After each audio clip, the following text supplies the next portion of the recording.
Oh my god. We're back in it. We have that was a real... Oh, no, actually, we did like 2 little bits in that last episode, didn't we? So we've got tons of tips to get through. Good golly. We got a phone call with Yuki. Record of opening remarks. Interesting. Gears and fire in the taste of honey. Looks normal. A chick in the trunk. Huh. Okay. Well, let's start with phone call with Yuki. While I crack open a nice, cold, brand redacted cider. This could be you. You could, if you make hard cider and want us to sponsor you, send me a bunch of it, and I'll. Oh, I think this might be. Oh, really? Yeah, I think it's this is tough Yuki. when it's such a sudden assignment. Please be careful. Where are you headed? You're already there? Whenever I headed out on an assignment, she would ask where. Not just Yuki, but anybody would have asked the same question, right? If it was a cold place, she would urge me to pack a thick jacket. If it was far, she'd warn me to be careful on the drive over. It was just normal, everyday concern that led to asking such an obvious thing. I felt sad that I couldn't answer such a run-of-the-mill question. I'm sorry, it's... Oh. Sorry, it's something that you can't talk about, isn't it? Please be careful. Sorry, Yukie. At some point, you started apologizing right away. Even though when you first started your job, you were all gung-ho about it. Yukie laughed as though she had realized something. At times like this, Yukie had the magical power to see right through me. It's already been quite a while since I was admitted to the hospital. Are you finally getting lonely? Don't tease me. I'm too old to get lonely. Oh, really? You actually like to be doted on, don't you? Don't you start getting a little faint of heart when I'm not around? Aw, jeez. Can see the little devil horns sprouting from your head right now. You've always been like this. You can't hide it. You can't hide it. If I don't play with you, you get all lonely. I can hear your tail wagging over the phone. When Yukie gets like this, she really kind of... This sounds like what I imagine Mio is like in a relationship. Being all like, I need to tease you all the time because if I don't keep asserting dominance...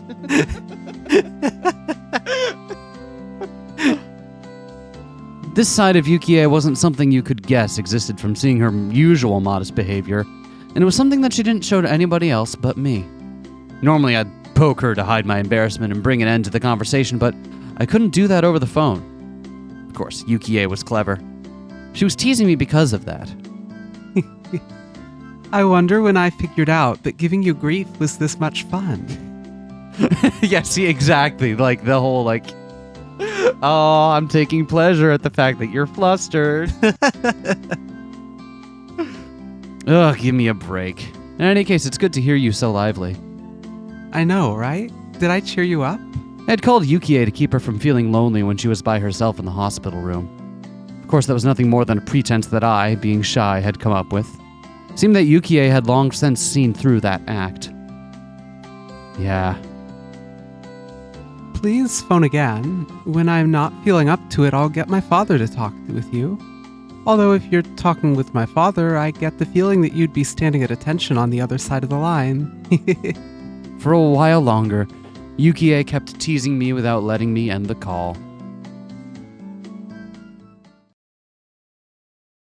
Aww. Cute. But that little like hee. Tell me I'm wrong. Chairman Redacted, members of the Redacted Party. Congratulations are due, as we are celebrating 25 years since our founding. What was the name of this one? The name of what? What was the name of this? I don't remember. These past 25 years have been seen much growth in Redacted Prefecture. The once quiet scenery of nothing but fields now has seen the opening of a new stop for the bullet train, And with the development of the highway, we've seen the rebirth of the modern city bursting with youthful energy. We've reaped the benefits of the new business and industry. And with the special reverence the residents of Redacted Prefecture have for time-honored traditions, history and culture, business and industry, with these ideals in harmony, they have accomplished in growing their city into one of Japan's foremost metropolises. Of course, the development of Redacted Prefecture couldn't have happened without the growth of the Redacted Party. Interesting. We are resolved to see every one of our campaign promises to fruition, reaching our targets definitively and expediently, like arrows fired from a bow. With these arrows as the fundamental basis of the Redacted Party, our members have sought to pierce the obstructions preventing the happiness of the residents of Redacted Prefecture. But I do believe that everyone here is unlike an ordinary arrow. While being as unfaltering and straightforward, we have not neglected in seeking solutions that conform to the current day and age, while also keeping an eye on the future. An arrow once loosed can only fly to its destination. Everyone here, however, is no simple arrow. Even once loose from the bow without neglecting our studies, while employing new methods and implementing more effective and flexible ideas, thus being able to change trajectories mid-flight, we are magical arrows. Magical missiles, one might say. The modern age marches ever forward, in like the classical usage of the word missile. I am chromatic orb. Stop this. Sometimes it marches faster than the time taken for planning to execution. The following part was not in the script. It is thought to have been ad-libbed by the minister. For example, there have recently been numerous problems with the Hinamizawa power plant project. Rather than forcing through the project solely because it was decided upon by the government, it is necessary to reflect on and adjust to the ever-changing needs of the residents, the region, and the next generation. The protests by the local residents that surround the Hinamizawa Dam, these are also the will of the people of Redacted Prefecture. If you feel that there is no need to listen because the project has already been finalized, then you do nothing more than shed a poor light on Japan's post-war democracy. So is this what the Minister of Construction was manipulated into saying? I guess, maybe. The following is as per the script. For the lasting happiness of the citizens of Japan and the residents of Redacted Prefecture, please consider these policies thoroughly. I believe, however, we have all gained something from the flexibility and foresight of the Redacted Party. So is the Redacted Party the liberal, the Lib Dems? Or what? Yeah, I believe it is the LDP, Yep. in that they were formed around 25 years before the points in this game. Yeah. So it is the stand-in for the ruling party there. Right, got it. But, this is not... bears no relation to actual events. Yep. I've taken up much of your time, however. Allow me to say the following to celebrate the 25th anniversary of our founding. Chairman Redacted, members of the Redacted Party in attendance, thank you very much for today. From the opening remarks of the Redacted Party Prefectural Forum and 25th anniversary celebration. Aha! What was the title again? A record of opening remarks. Right. Okay, that makes sense. So that does feel that that might have been what he was manipulated into saying, if indeed Hinamizawa was behind. From the perspective of this is a story being told to an audience, it would be weird for a completely unrelated faction to be responsible for it, and then for us to suddenly be involved with it. I'm not saying it's not possible. It's just as you're reading a work of fiction, it's like having a conversation. You don't expect stuff to come up out of nowhere without any relation to what's had before. Right? Unless you're still setting pieces up. Gears and fire and the taste of honey. Yum. Yum, gears. The world is filled with people blessed with relationships. Of course, that doesn't mean that everyone is connected to each other. It's obvious that on the other side of the planet, there are people laughing and crying who can't possibly have an effect on you. However, in the extremely limited community of the neighborhood, that sort of connection is just a matter of fact. It's quite possible that a single remarkable event could have massive consequences inside a small community. If you were to increase that in scale, a perfect stranger on the other side of the globe might become enough of a legend to have an effect on our lives. Well, it's not always that way. Like I said at the beginning, the links between people basically aren't that relevant in the grand scheme of things. Whether some household nearby is having steak or croquettes doesn't matter to me. When I put on my shoes, it doesn't matter to anybody whether I put the right one on first or the left. This much the average person can understand. But actually, in reality, this is the truth. The bonds between people are quite well defined. It's not just a matter of distance of being far or near. For example, let's say that person A's actions have some effect on me. Even then, person B's actions could have absolutely no consequence on my life. The reverse also holds true. Just because my actions affect person A, that doesn't always mean that they affect person B as well. Let's put it bluntly. If the bonds between people are like gears in a machine, the gear that represents me meshes with some people but is isolated from others. There are some who would try arguing against this. Those people would bring up the example of gears in a clock. Each gear indeed only directly meshes with one or two others. However, if you rotate one gear, the next one to it is moved, which connects to the next one and the next. In the end, all the gears are moving. There is a logic behind this, more than enough to convince the average person. Which is why is the argument convincing? The answer is simple. The relationships between people are ambiguous and can only be described conceptually.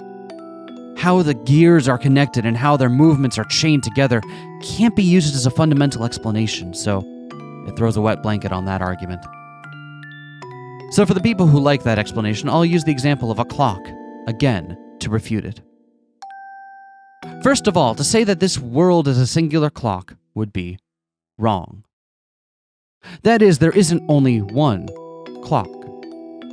There exist many clocks in this world, each counting their own time. If you think about it, the idea that this world is just one big clock is the height of arrogance.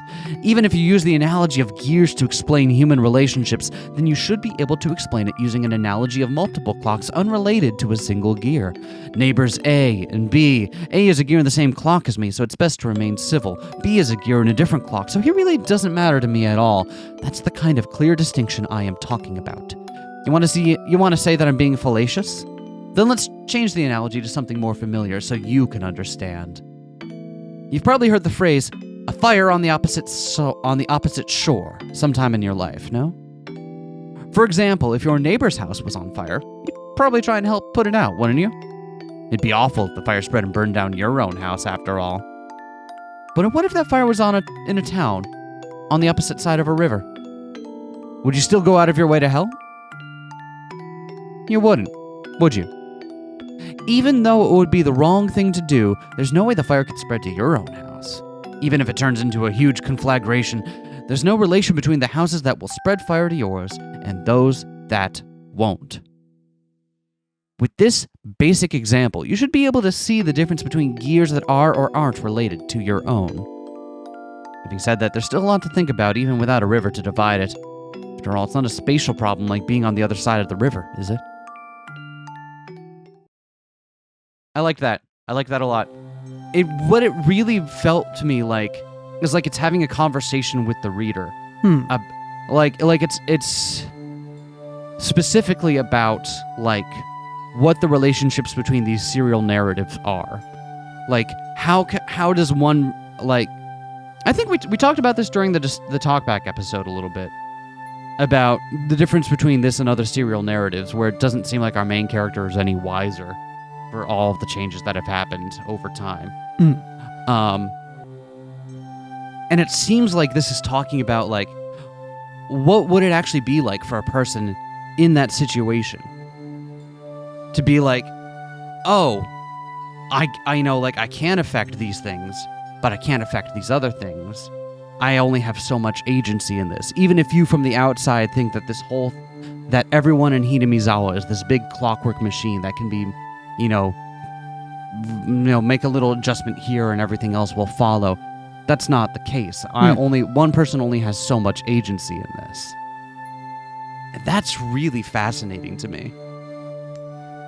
Because for the first time, it kind of gives like the notion of like there is an experiencer, or someone who is, or like if it's not just directly a conversation between Ryukishi and the reader, then it gives it implies that there is someone who is in the notion of having this conversation of like, what am I actually able to accomplish with this?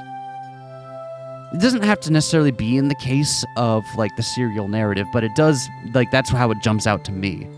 As someone being very aware over repeated times of their own limitations. You know what I mean? Mm-hmm. Let's see what this one is. The chick in the trunk. That sounds normal. The car had stopped, but I didn't know any more than that. For not only was he blindfolded, but he was locked in the trunk of the car. Okay, so this might be Inukai? Was that his name? Yeah, could be. How could people become this powerless just by being robbed of their sight? He absolutely wouldn't have known this without experiencing it firsthand. He soon realized it was pointless to try and undo his bonds, with the confines of the trunk quickly making him lightheaded. He had no choice but to let his mild torture dull his senses. Right, because he's not getting like any fresh air in there, so if he's working himself up, he's gonna... Yeah. That's why when the car stopped and the unpleasant vibration ceased as the engine was killed, he couldn't help but delude himself that he was being set free, even though nothing had been resolved in reality. Of course, he was soon removed from that delusion. He strained his ears when he heard one of the men who had abducted him and an older man he was hearing for the first time strike up a conversation. One of the men who had abducted him and an older man he was hearing for the first time. Okay, interesting. Nice to see you. The chick is in the trunk. He struggled so much that he's probably exhausted right now, but there's not a mark on him, just as ordered. Ho ho! Must have been a handful. The trunk opened, letting in a blast of fresh, cool air. Even though up until just now he had been thinking about getting out of that stuffy trunk, when it was actually opened, he suddenly became uneasy. Enough so that he wished the lid of the trunk would once again close, separating himself from them. Suddenly, someone stroked his head. Oh, what's going on over here? That was weird. Ignore that. Huh. Ignore that 2 seconds of weirdness. I'll see if I can fix it. Of course, since he was blindfolded, he couldn't tell if the hand was petting him or simply evaluating how easy it would be to remove his scalp.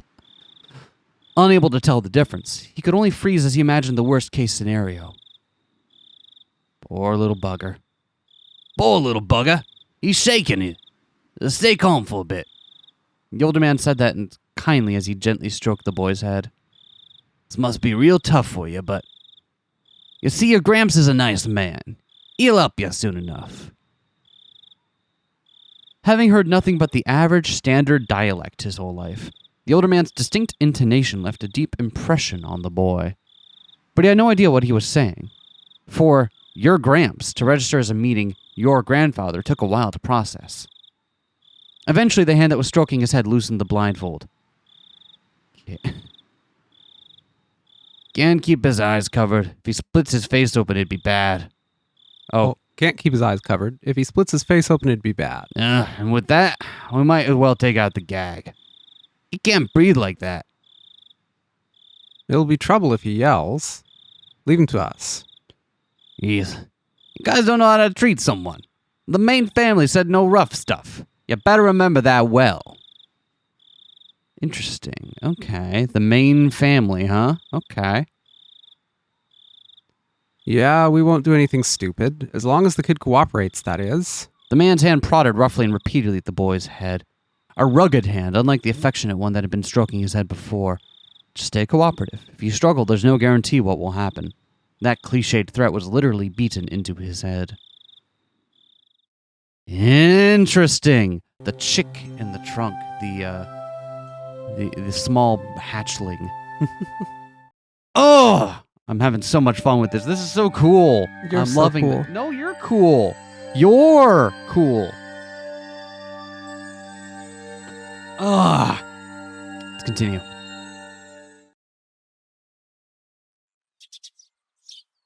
Waking up in a cheap hotel in the city was by no means pleasant. I remembered even during the long camping trips we had during grade school, I wanted to get home quickly, counting out the days left on my fingers. Waking up this morning, I was somehow reminded of that. Was it a need to be with my wife when she gave birth? A particular type of homesickness? As a productive member of society, as a public servant bound to fulfill his duties, it was pathetic indeed. Those negative emotions faded as I downed my breakfast, which was surprisingly not half bad. The meeting with the informant that Ooishi had provided would be tonight. Until then, I couldn't just be lazing around. The Onagafuchi Guardians was protesting at the dam's construction in various ways. Included in this was a strategy for improving public relations, which could be categorized into two major forms, combative and peaceful. In regards to the former, as an attempt to keep law enforcement in check, they appealed to the public's sympathy by highlighting the oppressive and inhumane tactics of the police and the brutality of the riot squads. The latter, peaceful route, stressed how precious the natural surroundings of Hinamizawa was, seeking people who would oppose the dam on environmental grounds. As part of that, the village of Hinamizawa had invited celebrated zoologists and botanists, as well as environmental groups, to advertise the nature surrounding the town. According to the news in recent years, there had been a group calling itself Hinamizawa Nature Watching, setting up free sightseeing tours. I would have liked to have taken advantage of the opportunity, but when I called the village administrative offices, they said it was too late to apply for the tour, and they were still undecided as to when they'd be doing another one. I see. There's no applications for next time. Too bad. Are you a member of an environmental group, or maybe somebody from a magazine? No, just here privately. Privately? Then you're a tourist. Something like that. It's my hobby to take pictures that display how beautiful nature can be. Interesting. I read in a magazine that there were some precious nature reserves here. I was looking forward to it. I knew there was an article that had something like that written in it, but I hadn't actually read it. Was it this ad-libbed lie not going to work? However, contrary to my expectations, the person I was speaking to laughed happily. Then come. The village is a little busy right now, but you're totally welcome here. In that case, I'll graciously accept the offer. Thank you. How are you getting around? Car?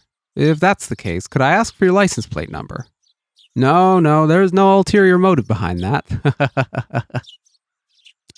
That was probably related to the checkpoints they'd set up on the way to the village. If I didn't give them my license plate number, I'd most likely be hindered in various ways. Thought about using the car I'd borrowed from the prefecture, but I was lost on whether it was okay to tell them that plate number. If the Onagafuchi Guardians was behind this incident, there was no guarantee that they wouldn't be able to find out who I was. I had to play it safe, so I elected to refrain from using the car.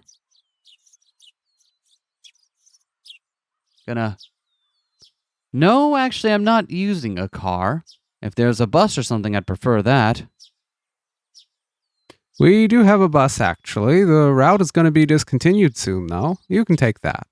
It departs from Okunomiya Station. Thank you very much. I'll look out for it. I thought he was going to say a bike for a moment, and then I was about to have real hard thinking. When will you be coming? Is it your first time in Hinamizawa? If it is, you must be unsure about a lot of things. If you let me know, I can have somebody show you around. Oh no, I couldn't ask that much of you. Don't worry about it. That's just a bit of PR we do to protect nature around the village. Judging by what I saw at the checkpoint, the villagers were at the least very wary of outsiders. That's why in order to move in and out of the village freely, I had to travel with someone like Ooishi or side with the dam protests. Having an interest in the natural environment surrounding the village tied into the peaceful type of PR that the village was using. It's a bit against having a watchdog attached to me, but that might actually work out in my favor. The entire village was fired up about the dam protests, so I might be lucky enough to hear some especially candid opinions from the residents. Place your guesses on who the ferocious watchdog will be. Mion. I see. I'm trying to think of who would be funnier. I want to see small Mion. I want to see smaller Mion, but that's unlikely to happen. So, without that, who would be an annoying... Actually, you know what? Coach. Already known to be anti-cop, right? Annoying as sin, so you don't want to hang out with him unless you have to.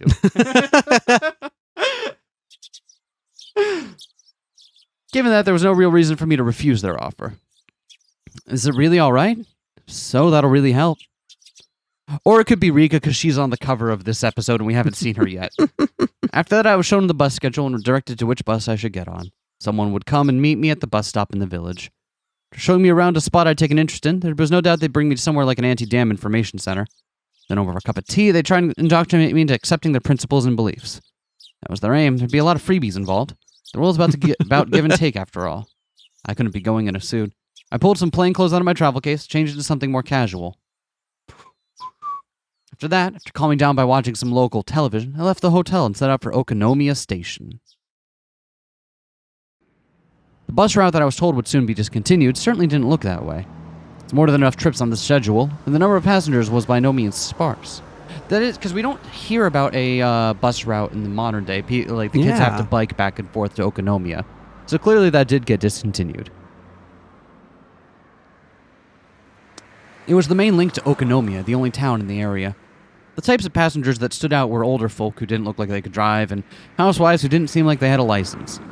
Although, actually, discontinuing the bus route is a great way to also kind of subtly starve out people. Yeah, try and force people to leave the area. Because if, like, the elderly don't have public transportation to get into the big city, unless they're having, the quote-unquote, the big city, right? Unless they have stuff provided there in town, it makes it harder for them to, live. Yep. If the area was submerged at the bottom of the lake, it wouldn't matter if there was a bus route. Although it'd be funny if there still was. That's why it was going to be discontinued, in the unnatural scheme of things. I could catch a glimpse of the government's intent in cutting off their means of transportation to bully the village into emptying out sooner. Why do I say things? All I need to do is let the game continue for 2 seconds. Hey, here's a little observation. Game. Here's a really interesting observation. Fuck! It makes sense, according to the documents. Talks between the Ministry of Construction and the locals broke down quite early. The government decided from the start to take an aggressive stance on the matter. It was like the fairy tale with the north wind and the sun, trying to get the traveler to remove his cloak. Oh, the north wind. This isn't the first time we've heard about this. Yeah. Right? Even their bullying had meaning to it. The reason why Onagafuchi Guardians resisted so violently was because the government was doing unseemly things like that. It was someone who lived in Tokyo, so for a village or two out in the boonies like this to be submerged didn't seem like a big deal. But I guess for someone actually living there, it would be a vitally huge problem. Yeah, no shit. This route will be discontinued at the end of this financial year. Thank you for your patronage up to this point. We look forward to your continued patronage on other lines. Okonomiya Transportation. Gazing lazily at the notice of discontinued service posted inside the bus, I counted down the number of stops until the designated one.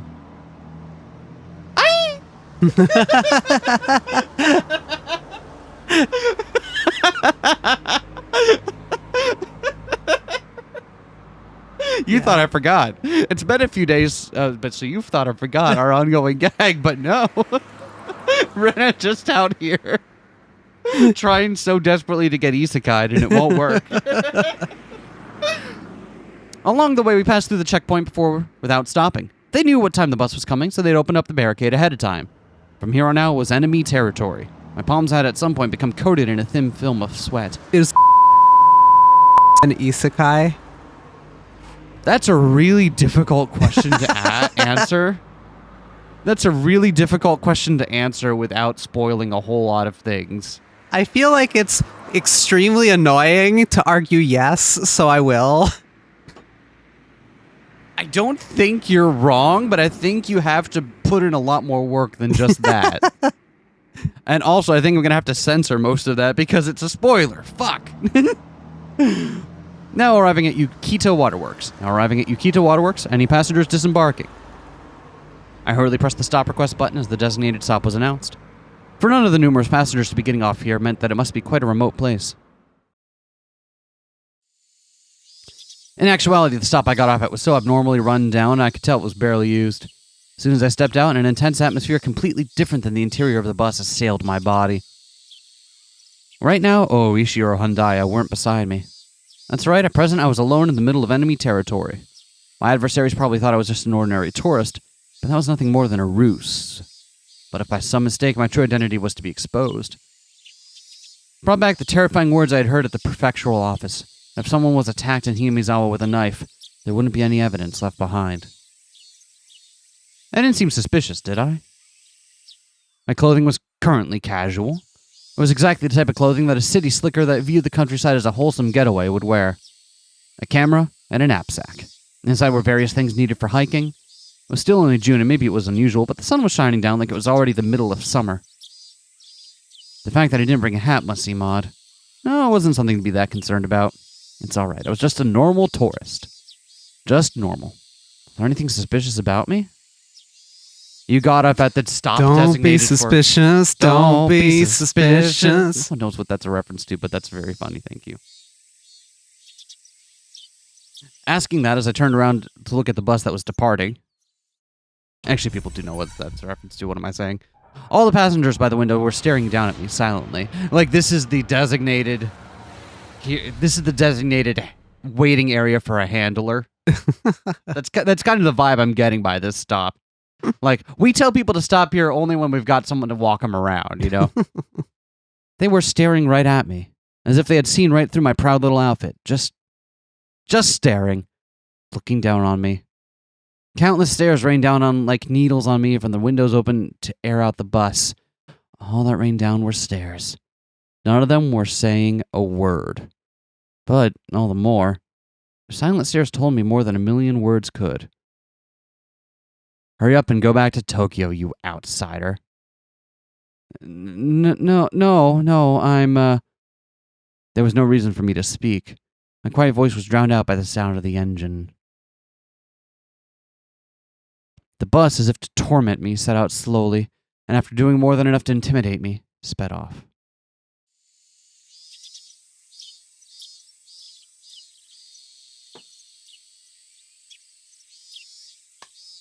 Is this guy somehow Tomatake? About the right time, you know, he's seen in Hinamizawa like maybe 3 times a year. Comes out bird watching, right? He's got a camera and stuff. Always feels like an outsider, but is grateful beyond relief in Chapter 1 to be finally told that he's accepted as a part of the village, despite the fact that he's always kind of around. Has a thing for people that... for women that like to annoy him. It's an interesting theory. I don't know how that would work with him being alive to tell this story after he's supposedly dead, and then because that's the big thing right now that's stopping me from committing to this, is that he's supposedly telling this story after his body was found. So, to be fair, we don't know that this happens after any of those. Maybe our assumptions are incorrect. Maybe that's Tomatake doesn't die sometimes. That is true. That is true. Or maybe Tomatake's body isn't his. Tomatake is a non-person after all. Of all the people, it would be easier to like have a random body and put his effects by it, right?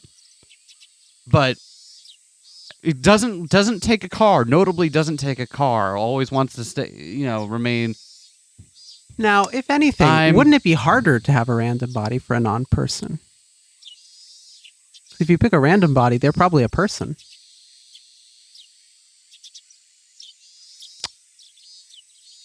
It's a good point. I had to consider that, actually.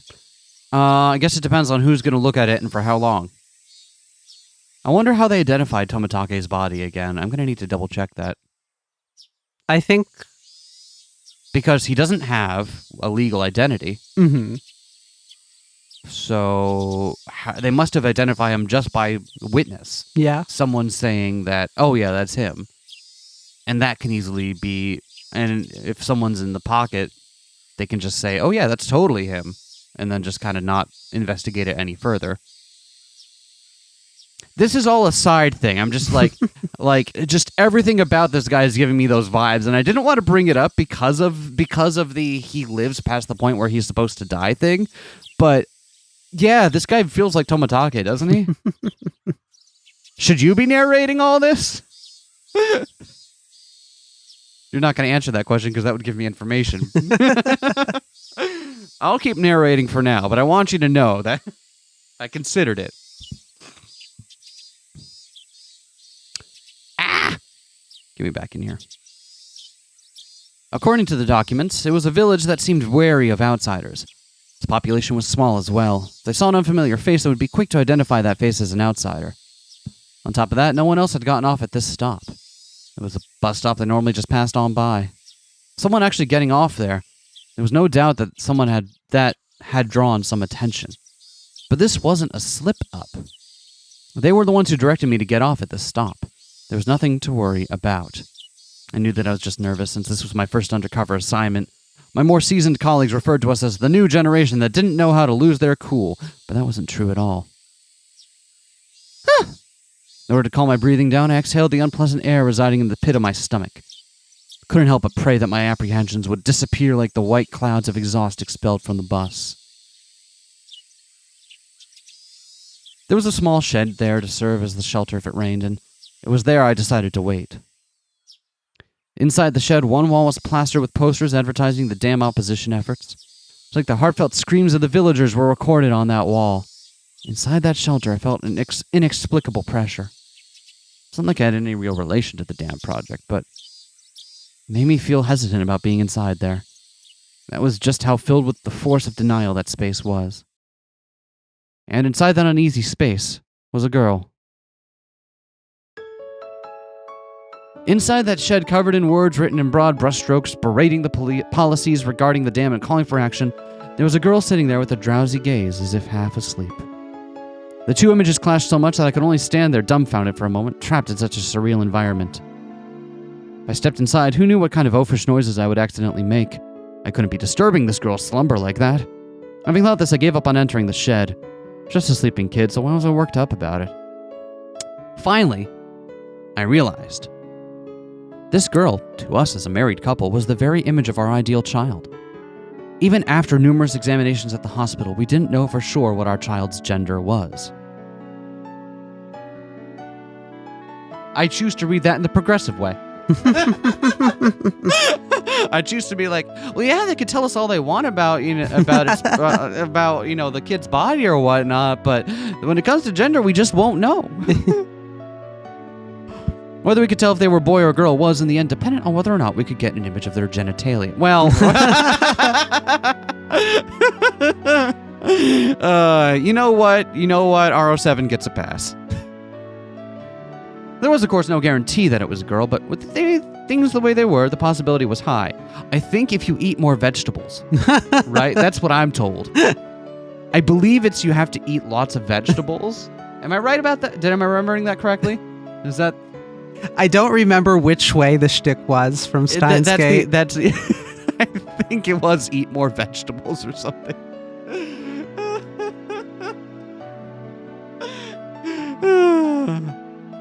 Even so, Yukie had been saying the chances that it was a boy or girl were even. But in my heart, I had already decided that our coming child was a girl. Whether or not they wanted to. But Daddy... I don't want to be a girl. I want to be a boy. I don't know why I'm laughing at that. That's actually horrifying. Yeah, it is. I'm choosing to laugh. Since the day I decided that until now, it was so fun to imagine how our child would grow up that I couldn't help myself. Amongst those numerous imagined forms, the one that I thought to be the most ideal had materialized right in front of me. Okay, so what's his ideal? That really makes it sound like it's going to be Rika. No one doesn't love Rika. Of course, how old is Rika during this? She's like 10 or 12, right? She's not that old during the events of the game, so she'd be like 5 years younger now. Yeah. It's like, not a 5-year-old Rika. Definitely a child that's too young to be alone sleeping in a bus stop in a random location. Yeah, that sounds right. Of course, a little of it was due to the circumstances. In my ideal image, her hair would be on the short side. The girl in front of me, though, had long hair. It was almost as if someone had taken my ideal and made some small adjustments. It certainly wasn't something unpleasant. And so I felt like I was sullying her just by looking at her like that. She had an immaculate, no, divine air about her. Nipa. That girl with an angelic smile, with a yawn wide enough you could see her molars, woke up all of a sudden. I like how you took it over, so I know it's not Sadako. I didn't mean to peep, But locking eyes with a girl who had just woken up like this somehow made me feel like I was playing a prank on her. I wasn't doing anything shady, but I became flustered. The girl spoke. No, cried out. Ah! Meep. Tiny Rika! Oh, she's the same size, though. Which, understandable, but you have to... It's Tiny Rika. They should have just Photoshop scaled her down 50%. There we go. Do we get... Is there, like...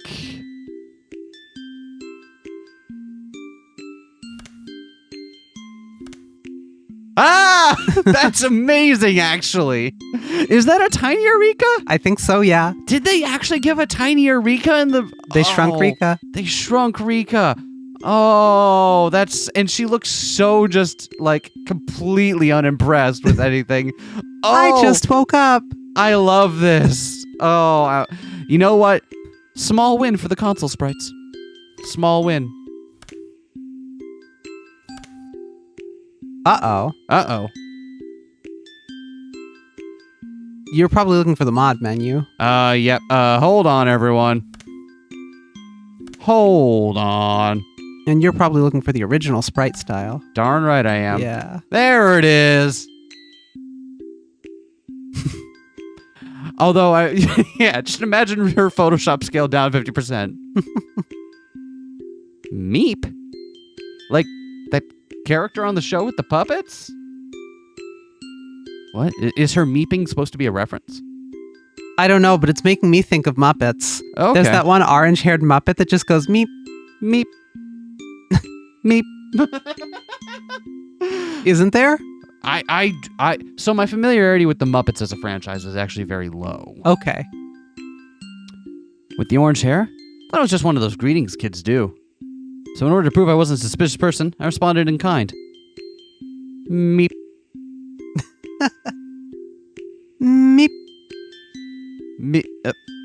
Meep.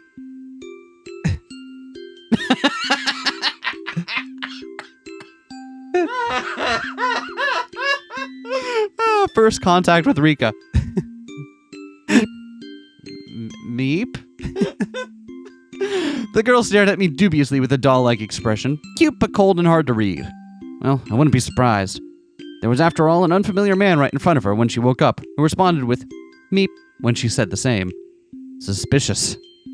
She definitely thought I was suspicious. Meep. Meep. We were both at a loss for words. No, the only one lost was me. The girl in front of me was, as if inquiring about my motives, stared at me intently. In the silence, I felt like I was the one who had to say something first. Damn it, this girl was really way better at interrogating someone than Ooishi.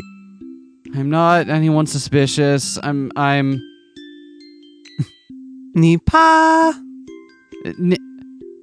Nipa? Nipa. What I could only have described as a cold expression suddenly blossomed into a smile, one that soon infected me.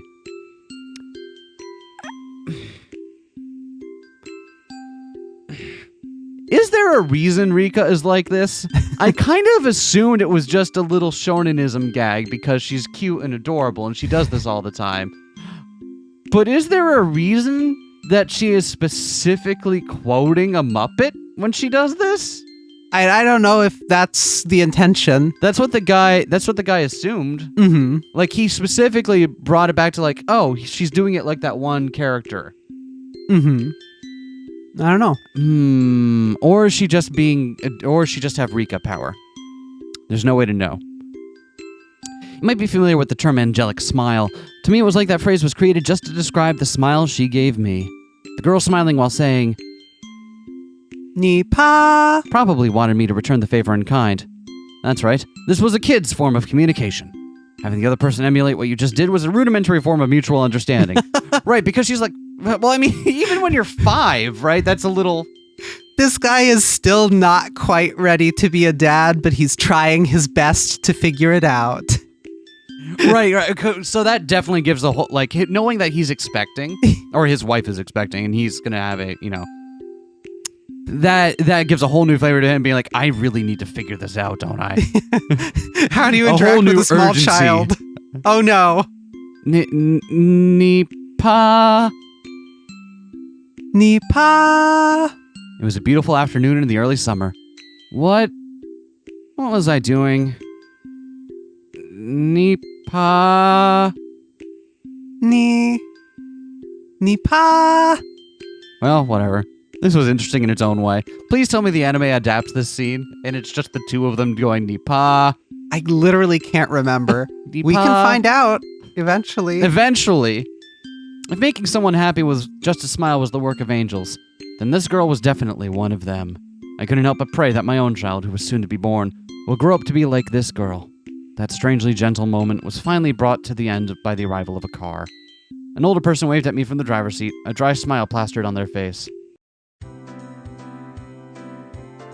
Hi there. Good afternoon. Sorry for being late. Oh, I totally thought Rika was going to be the one to show him around. Why is Rika sleeping in a bus shelter?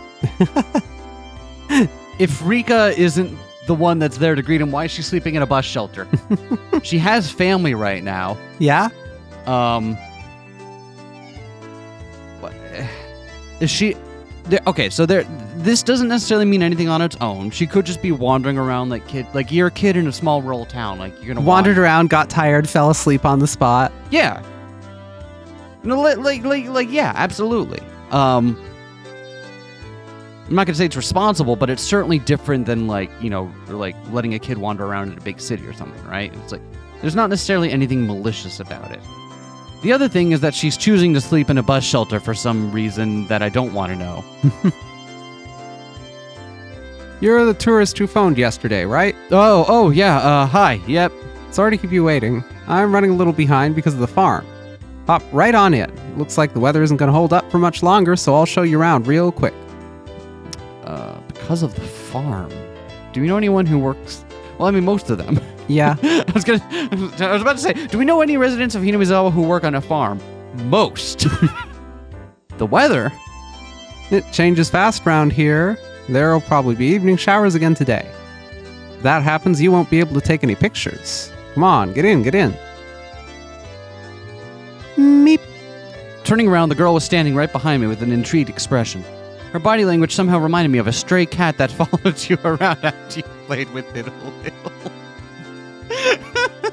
So charming. Is that what stray cats do? Because mostly stray cats just kind of look at me. They kind of are like wary, and I'm like, hi. And then we have a moment of mutual acknowledgement, and then they walk on their way.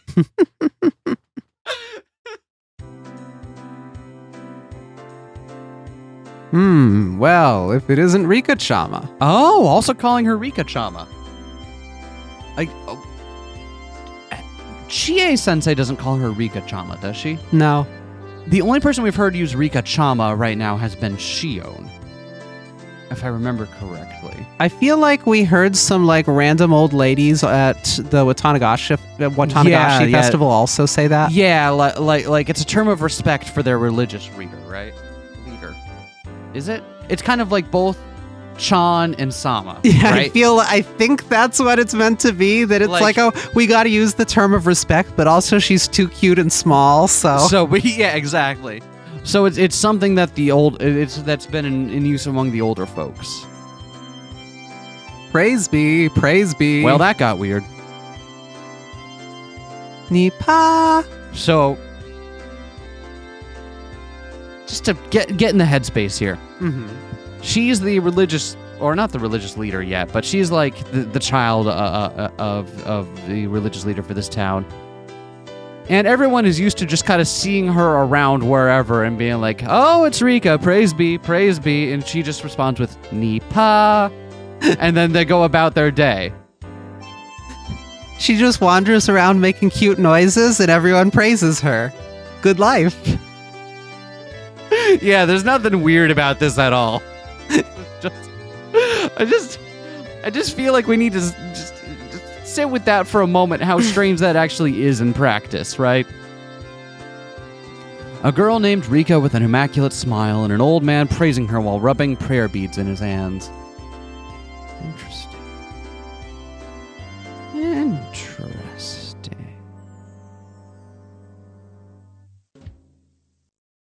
Sorry, thoughts unrelated to all that. I'm just gonna have dead air for 5 seconds in the middle of our sode. It was a Good rather thoughts? mysterious sight to behold. What? Good thought? Thoughts I don't want to share yet. I see. So the girl turns her face at me, tilting her head a little in a cutesy manner. After seeing that, the elder introduces me as a tourist who came to sightsee Hinamizawa. A youngin' who came to the village for sightseeing. The girl, Rika-chan, said that with a smile as she clung on to my arm. Wait, what? Oh. A young'un who came to the village for sightseeing. The girl, Rika-chan, said that with a smile. She clung onto my arm. Well, yeah, I heard this village is surrounded by a precious nature reserve, so I very much wanted to record that with my camera. Even though I look like this, I really like to take pictures. Tomitake Mark II.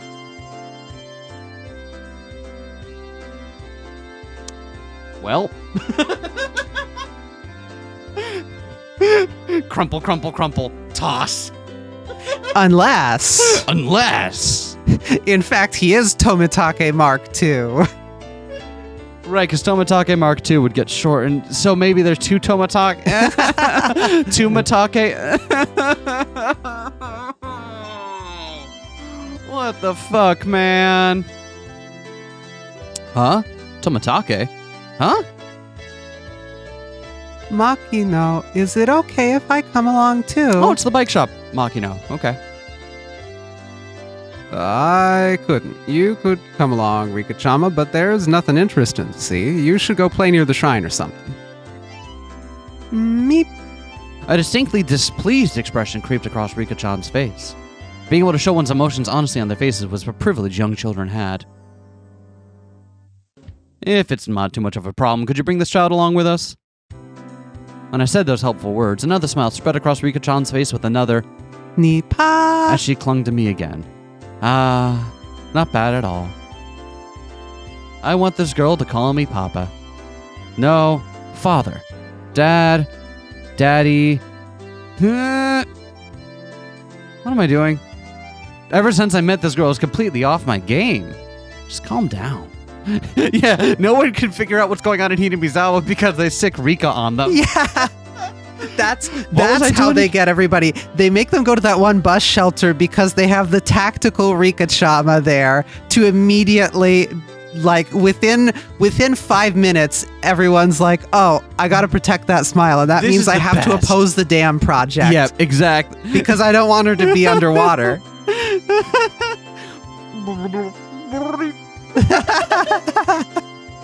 Yeah. Nothing I can do, I guess. Rika-chama never listens even if you say no. Come on, hop on in. Come now, Rika-chama too. The old man descended from the driver's seat and opened up the sliding door of the van, which had Onagafuchi Alliance Town Council stenciled on the side. Rika-chan brushed me aside, dove into a seat, and began bouncing around right away. I ran into a car to sit down, and now I'm bouncing uncontrollably because I want to move again. Seemed like she was thoroughly enjoying the bouncy springs. Come on now, Rika-chama. If you're like that, our guest can't sit down. Hey, Rika-chama. Ah, girls are nice. Wonder if my child will play around like this too. No. It was written in that guide to raising a child that you shouldn't dote on them. Kids are kids. If you don't raise them strictly without spoiling them... It's soft and springy. Nipa. Nipa... I am definitely going to be a terrible father. It was decided that I would be a doting parent before my child was even born. Well then, sir, I'll show you around some places that I think look nice. Have you eaten lunch yet? Yeah, I had a light meal at the hotel. Is that so? Well then, let's get going. We're setting off on a tour of Hinamizawa. Yay! Is it alright if I call you Rika-chan? Sure. My name is Rika Furude. I can already do addition in the tens digit. Oh, is that true? That's amazing. I don't count on my fingers. I can do it all in my head. I want to point out the other big difference between, like, of course, this is like 5 years before the start of the game, But also compare like this genuinely childlike Rika versus the Rika of the other chapters we've played through, which definitely puts on this air of being, of childlike wonder, like the knee paws and all that, but is actually incredibly mature and well thought, and seems to have her shit together in a way that's entirely uncomfortable for someone of her age. Gee, I wonder what horrible events happened between now and then to cause that. It's almost like she lost her family, and so did somebody else she's close to. Yes, that's part of it, right? Yeah. I just want to. Why do I point stuff out? You know what? You should continue to point stuff out. I'm going to silently read the rest of this in my head. You can follow along. I don't recommend this. The way she insisted upon that was just too cute. At some point, the nervousness I had about being alone in enemy territory had evaporated like it was never there at all. I had to be at least a little thankful that I met this girl. Well then, let's get going. It's time for Hinamizawa nature watching. The old man stepped on the gas with a great deal of gusto. Gas, gas, gas. I've got gas. Oh, the bridge. He took a photo of Rika at that bridge. Sorry, that bridge just jump scared me. Rika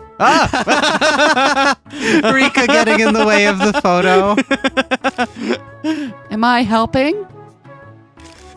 I like the little storytelling of her only appearing in some of them and sometimes forcing her way into them. He's doing some good nature photography, but also you can tell that she's just around outside of every shot being like, meep. Yep. Beep. The old man, who was apparently named Makino, was he the same Makino that was listed as auditor of the Onagafuji Guardians? Showed me around the places that were all breathtaking. Even though I wasn't really here for sightseeing, I couldn't help but be impressed. First of all, this was different from the simple scenery of a city. The scenery of a charming village like this, no matter how mundane it seemed to the villagers, had a tranquil appeal to it. At first, I was only releasing the shutter as part of my tourist act, but midway through, I found myself taking pictures out of pure interest. Tourist traps had their own unique allure to them, but there's nothing like that here. I was especially captivated by the unspoiled nature of the place. If there wasn't that whole uproar over the dam, I would want to bring Yukie with me here some other time. I wanted her to breathe in this fresh air, as well as show her this rejuvenating verdant scenery. Is something like this that interesting? You're a strange person, Akasaka. No, these cylindrical mailboxes are rare nowadays.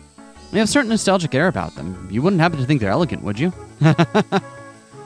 Is Hinamizawa fun? Huh? Yeah, it's fun. Once she's discharged from the hospital, I'd like to bring my wife here at least once. A child that would be born by that time. Right now, she's in the hospital waiting to give birth. She's due any day now. Nice if they're a cute girl like you. Sir, it seems like congratulations are soon to be in order. Still, that's not good, to leave your wife behind and play around in a place like this. I was momentarily at a loss for words. It's exactly how Makino said that. Oh. Makino said, there's no good reason for a man who's waiting for his wife to give birth to be playing around idly in this place. Did I slip up? Well, we'd already planned this trip a long time ago. His family's with her, so it's all right. If you had this planned so far in advance, then how come you didn't make the sign-up deadline for the nature watching? If you did, you could have toured around on a nice bus instead of being cramped up in here. Didn't seem as if Makino was actually digging for anything. Let this conversation continue any longer would put some unexpected holes in my cover. I halted the conversation by pretending to take another picture. Well then, for our last stop, I'll take you to the place with the best view. Slightly before evening, the sun was still burning brightly, but a cool breeze had begun to mix itself into the air. I wonder if they're going to take him up to the shrine. Maybe. Because that's the only place I haven't seen him go yet that seems like, oh yeah, this would be picturesque. Because we get that one photo a lot from the shrine grounds looking out over the entire town. Yeah. That they love to use that one. See, my exploration of Hinamizawa, gosh darn it, with Rika-chan was just about done. The place with the best view. Well, Rika-chama, where else could it be but the view from around the shrine? Hearing that, Rika-chan smiled even more. Okay, so she doesn't mind going back to her home. Okay. Okay, sorry. There's a version of this where that made her not want to follow them for the rest of this tour. Mm. You know what I mean? Yep. So I'm glad we're not in that one. Well then, I'll introduce you to my home, Akasaka. Huh? By Rika-chan's home, you mean? Huh? The shrine, Furude Shrine. There's an observation platform. You can see some really pretty scenery. There's an observation platform, is there? An observation platform, huh? Furude Shrine. The girl who called Furude Shrine her home, Rika. If I remembered correctly, her full name was Rika Furude. And Furude was, that's right, one of the 3 families. Even if the Sonozaki family said to hold all the actual power, it was still one of the old houses that held some authority. No, more important than that right now was Furude Shrine. If I remember correctly, Oishi had told me. Within the grounds of the Furude Shrine, there were the offices of the Onagafuchi Guardians. Since the land around Furude Shrine were private property, the police couldn't set foot there heedlessly. Furude Shrine, where even Oishi couldn't simply set foot into, the main base of operations for the Onagafuchi Guardians. I had been given the unexpected opportunity to enter there. I couldn't have asked for more. I'm looking forward to it. Please, if you would. Well then, let's get there quick. The weather seems to be getting a little iffy. The sky had suddenly become overcast. I don't know why I'm clicking the wrong button today. Just tired. Wouldn't be odd if it started raining soon. The cicadas, as if trying to finish their daily allotment of chirps before the evening, cried out even more fervently.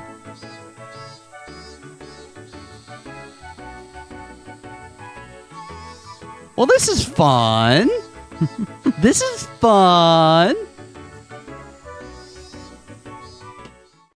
I am sad that original Ryukishi sprites don't have smaller Rika, but I am glad that smaller Rika was apparently considered in the new ones.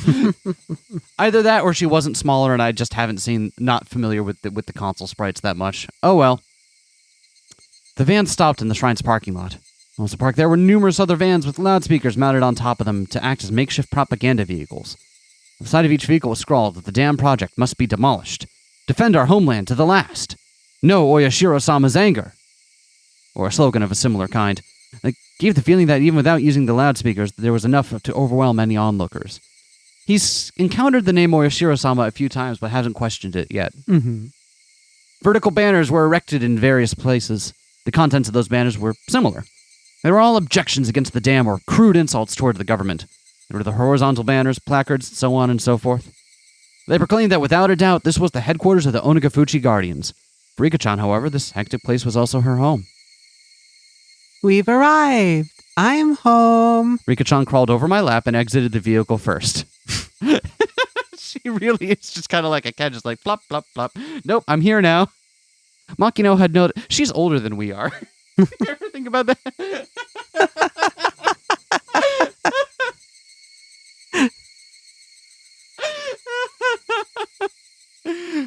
Just imagining someone a good 10 years our senior going, Nipa.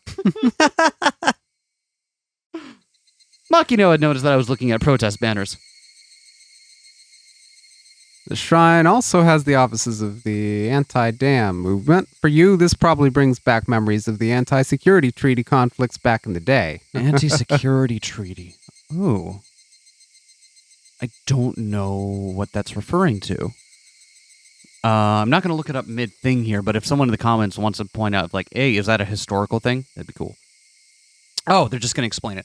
Student movements against government policies, movements that bordered on terrorist activity, were at one time commonplace, if only in order to garner global attention.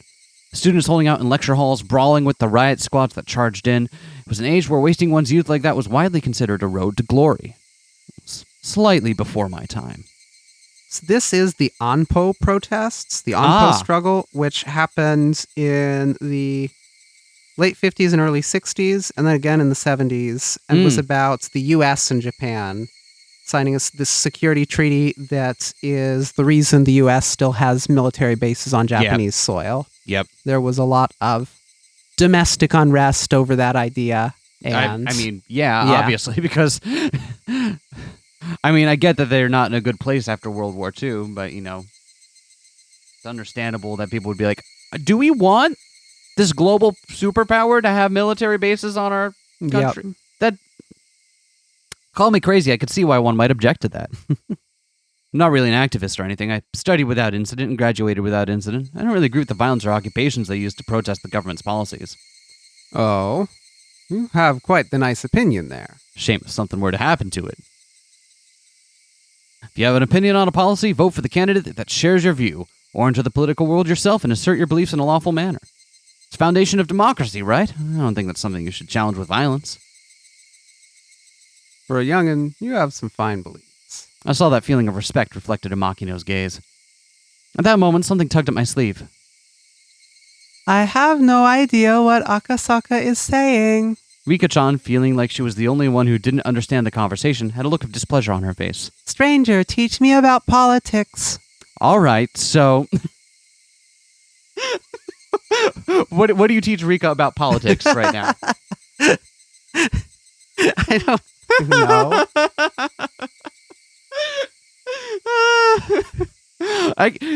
Coach, in between all the comments about her silky skin, would be like, and that's why you don't talk to the cops without a warrant, Rika.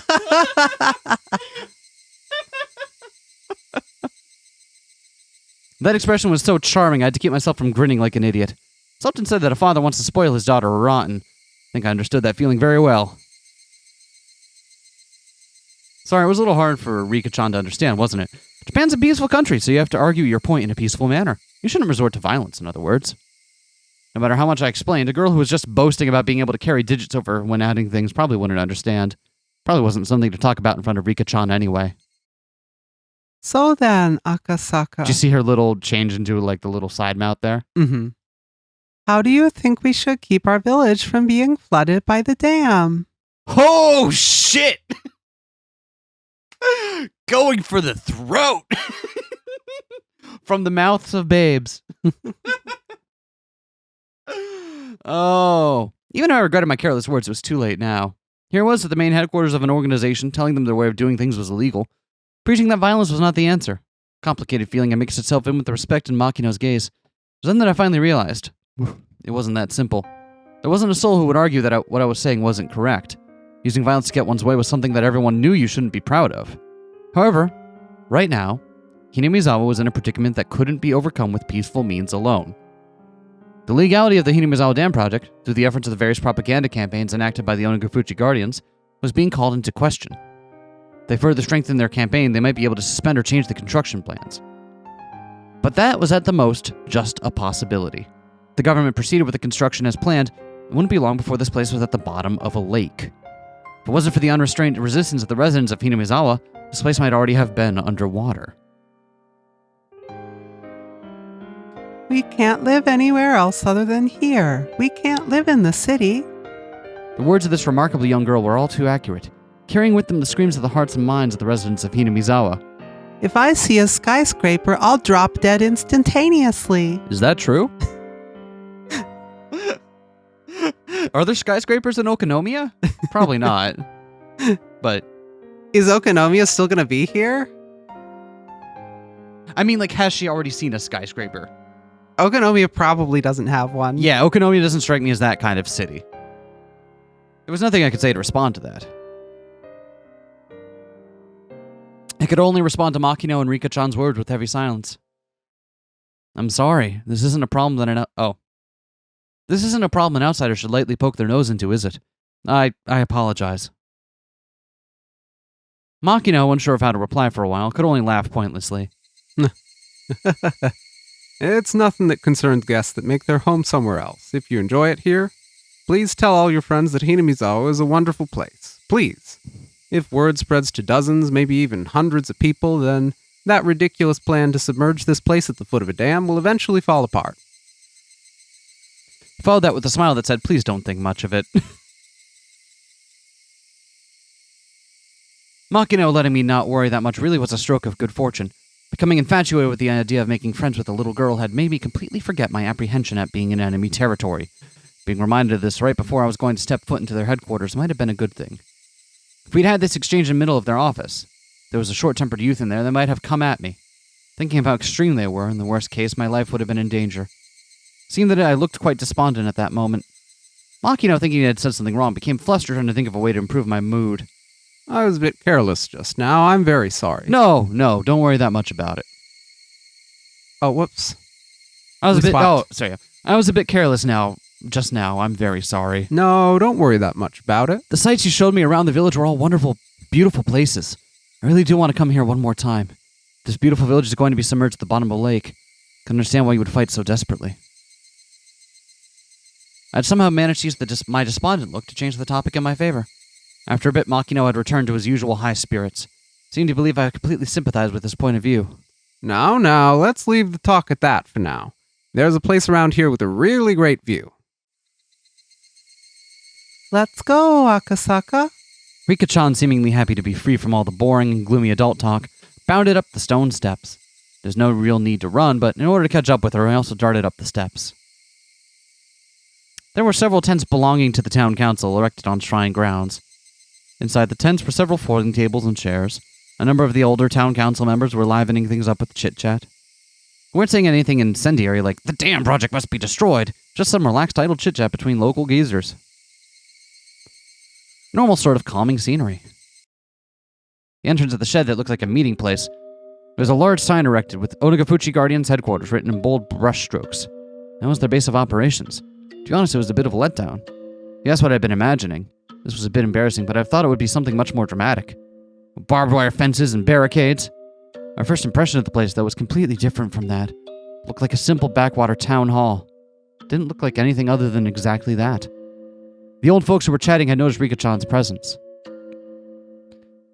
Everyone pulls out like a small bag of feed, like, oh, come here, Rika.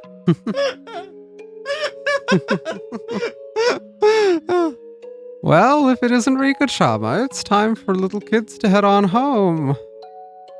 This is my home. The old folks guffawed since she wasn't wrong. From that exchange, I could tell that this was Rika Furude girl was loved by everyone. Makino-san, who's that? Oh. Makino-san, who's that? The tourist who phoned? That's right. This is the mayor of Hinamizawa, Mayor Kimiyoshi. He smiled brightly, but there was no mistaking he would be scary if he got angry.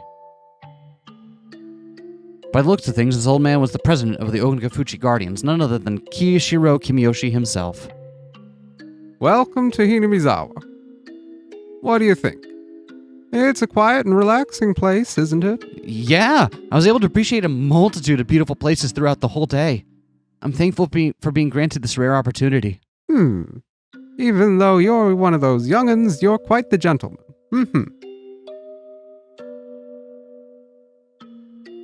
Ichiro, I want to show Akasaka a cool place. Thinking that the formalities between myself and the mayor had gone on for too long, Rika-chan butted into the conversation. Pay attention to me. You're all doing stuff, but more importantly, I'm here. For her to call the mayor by his first name, felt it was a little strange, but none of the villagers seemed to mind. A girl of the Furude household, one of the three families. She's probably different than the average villager. Akasaka, over here. Rika-chan tugged at my sleeve. Not resisting, I allowed myself to be pulled over, and waiting for me was a magnificent view. Whoa! It did this last time. This is amazing. It was an observation deck that looked down on the village. You can't see it on our capture, but like the CG does go to the sides of the screen that are caught behind the bars that we have there because it's usually black screen.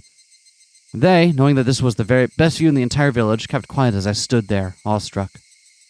I was holding a camera, but had completely forgotten to even glance to the viewfinder. This view, no matter what kind of film it was printed on, it wouldn't be able to show everything. If there was a way to explain it, it would only be what I would be able to put into words. It was just such a breathtakingly spectacular view that I struggled to find a comparison. For a while I was left awestruck. I could only stand there and wonder. A cool breeze helped abate the heat rushing through my body.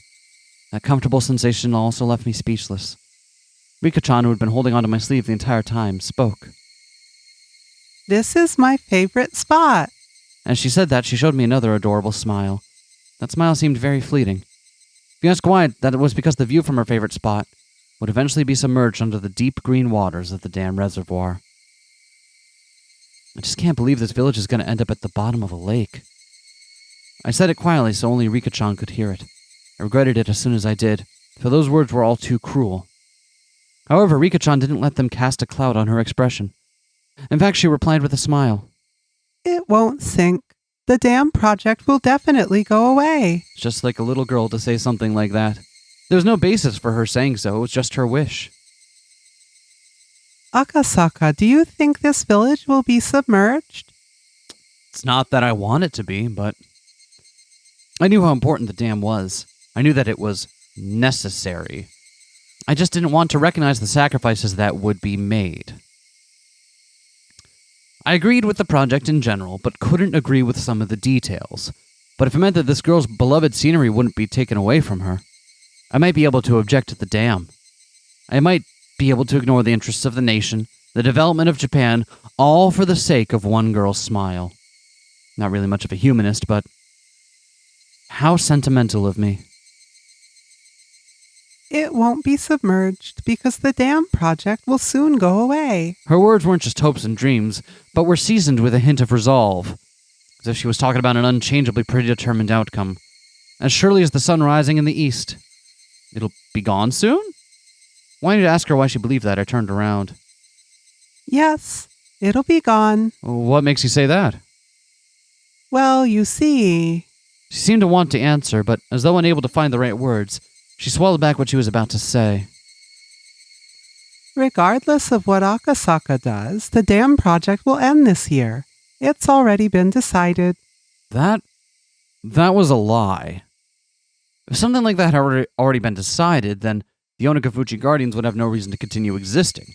From my point of view, it was like they were doing nothing more than throwing themselves into an endless battle. They knew the dam project was cancelled. It would feel much more relaxed around here.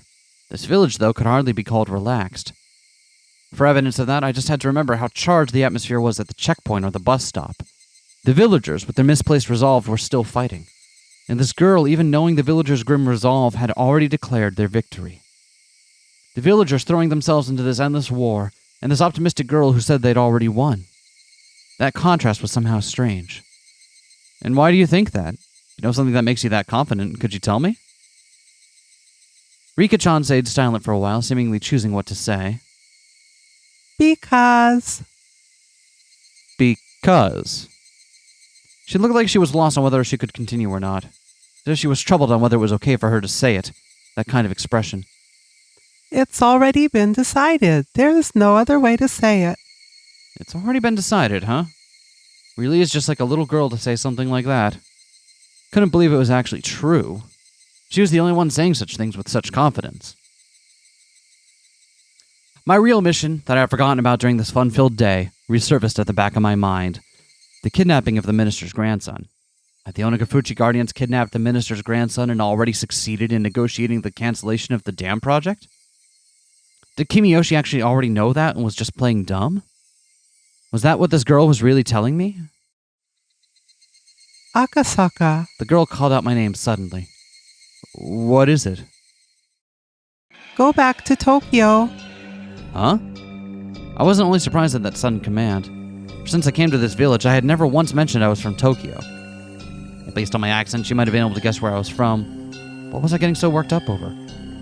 Probably the sudden and complete change in her demeanor. You should definitely go back to Tokyo right away. If not, you will woefully regret it. The girl had been holding my sleeve for the entire time.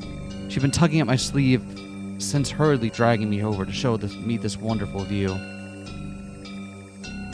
But this was the adorable Rika-chan who I'd spent the entire day with. There was no way she could have been replaced with the doppelganger when I wasn't looking. She had been holding onto my sleeve this entire time. But somehow this girl was someone other than Rika-chan. She looked like Rika-chan, but she wasn't. Oh, I was wondering where all this... We had a lot of this back in Chapter 1. Yeah! She was some girl I had never met before. That girl had told me in an indifferent voice, I would eventually regret coming to this village from the bottom of my heart. That would be an incredibly pathetic thing to see, so I thought I'd warn you right now. If not Rika, then whomst? Why would I come to regret it? Stop whining. I couldn't believe that I was hearing such cold words come from Rika-chan's mouth. I just couldn't believe it. Was someone impersonating her, using ventriloquism or something? Thinking that I wanted to take a look around, but the girl's gaze had me pinned down, making me unable to move. When you tried crossing the road when the don't walk sign was up, did your parents finish explaining why it was dangerous before pulling you back to the sidewalk? They'd pull you back right away, wouldn't they? They'd pull you back before explaining why it was dangerous, wouldn't they? In other words, it's something like that. The girl I had spent time with, Rika Furude, would not speak like that. She would speak with a cuteness befitting her age, with brief, childish remarks expressing her emotions honestly. She definitely wouldn't speak with such pointed words. Didn't she call him a youngin' earlier? Yeah? Hot take. It's not Mion that's Oyashiro-sama's vessel, it's Rika. Yeah? Yeah? This is Oyashiro-sama. Oh. There we go. I see. So we are considering some supernatural stuff now. I don't know, man. I'm willing to I don't think fucking about know. I've warned you. It feels like it though. Don't get the wrong idea. It's not like I'm saying this because I hate you. You don't need to tell someone who's better off dead that they're in danger. Who are you? You're not Rika-chan.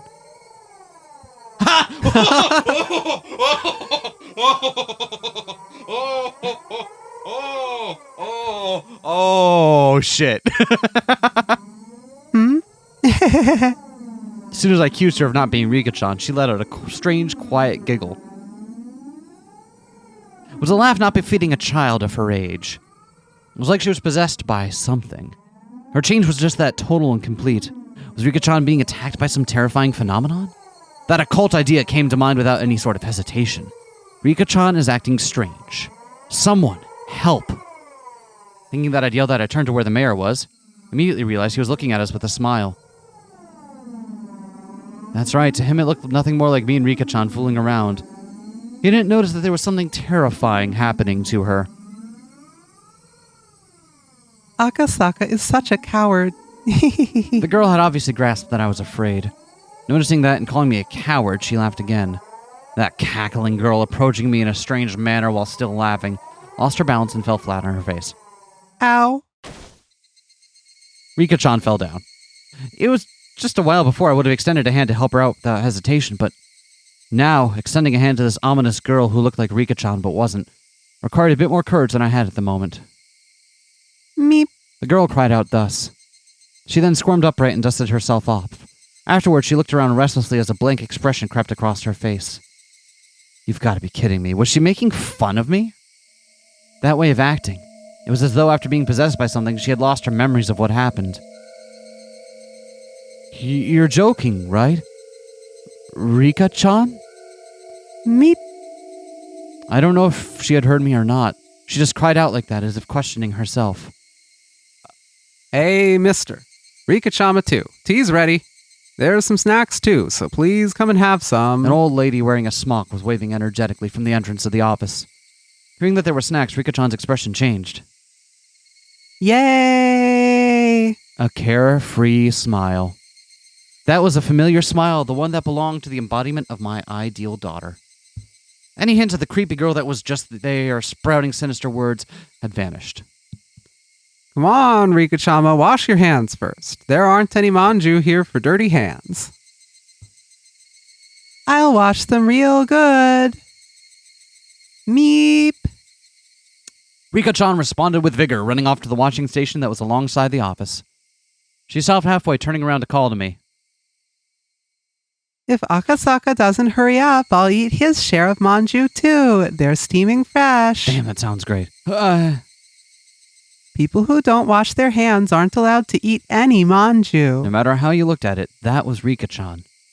Those words and the way she said them, no matter how you heard them, They were definitely Rika-chan's. Come on now, mister. You're the adult here, so show her how it's done. The old lady urged me to wash my hands as well. Without any resistance, I lined up beside Rika-chan at the wash station. Splish splash. I stared at Rika-chan, intent on washing her hands properly, like she had probably learned at school. Meep, did I do something wrong? Huh? By wrong, you mean? How I'm washing my hands. I only got 4 gold stickers for it. I'm probably bad at washing my hands. You're not doing anything wrong. If you're washing them that carefully, then that's more than enough. But it's not, Akasaka. If you don't use a brush and clean out the dirt underneath your fingernails, you won't get a gold sticker. Huh. Rika-chan, you're very diligent. That's something to be proud of. Nipa, I was praised by Akasaka. No matter how you looked at it, it was Rika-chan. There was no trace of that girl from before. Exactly what was that sinister girl? Rika-chan, what was the meaning of what just happened now? Just now you told me to go back to Tokyo. Didn't you? Did I say that? I was at a loss for words. She didn't remember what that girl just now had said. Like I would ever believe something as occult as that could happen. Like I would ever believe that Rika-chan could be possessed by that strange girl and say those creepy things. Rika-chan, you definitely said that. Meep. Her expression told me that, despite my saying so, she had no idea. She wasn't playing dumb, she actually did not know. Exactly what was that just now? Just as Rika-chan had, I let a look of confusion creep across my face. The two of us, both looking like we had no idea what was going on, must have certainly been a humorous sight to behold. And then, while partaking of tea and snacks, I was shown a propaganda film shot by the Guardians that highlighted their resistance efforts. Older folks talked passionately on how long and grueling the fight against the dam was, but they fell on deaf ears. I was transfixed by Rika-chan, who had heard these stories countless times before and was nodding off. Eventually, Rika-chan noticed I was staring at her and smiled as she rubbed her eyes. That smile was Rika-chan's after all. There was no hint of that sinister shadow. After that, my unreasonable fear of Rika-chan lessened with the passing of time, but I could by no means forget what had happened. It eventually grew dark. The mayor said they had prepared dinner, but said I would come again tomorrow. I said I would come again tomorrow and took my leave. I had to return to the hotel and file my regular report with the section chief. I see. Well then, please come again tomorrow. If you phone, we'll send somebody to pick you up right away. I appreciate the hospitality. I'll probably come again and enjoy myself tomorrow. Yes, please do. It seems that Rika-chama has taken a pretty big liking to you. Meep. Akasaka, are you coming again tomorrow? I finish after 5th period, so if you could come at around 3 o'clock, that would make me happy. Please come again. That pure smile urged me to do so. There wasn't a trace of that evil aura. Depending on what happened next, all that might end up as nothing other than my hallucination. Thinking about it logically, if the daughter of the Furude household, one of the 3 families, had taken a liking to me, then this was a strong foothold for my investigation from here on out. It was like a free ticket for a reason to visit Hinamizawa. If only I could treat that little incident as a figment of my imagination. Then having this girl who was the embodiment of my ideal daughter grow so attached to me wasn't that bad either. I'd successfully dove into the belly of the Onagafuchi Guardians, and had the mayor as well as other important members of the Alliance welcome me with open arms. This was a great turn of events. However, I still felt uneasy. Getting back to the hotel, I forced down an almost painfully cold beer until I could clear my mind. Still with this background, though. The shock from that incomprehensibly strange incident continued to torment me.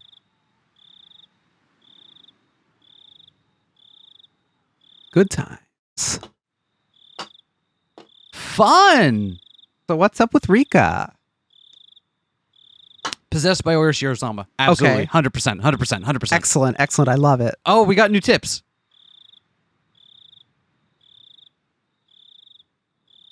The terrifying shrine girl. Meet with someone's adorable daughter. Oh, it's actually showing up on the capture this time. Interesting. View all new tips. Going smoothly. Wait! Hold on! Is that a small sprite of a small Sonozaki and a That coach? looks like a tiny Mion. Or Shion. We don't know which Or one. Shion.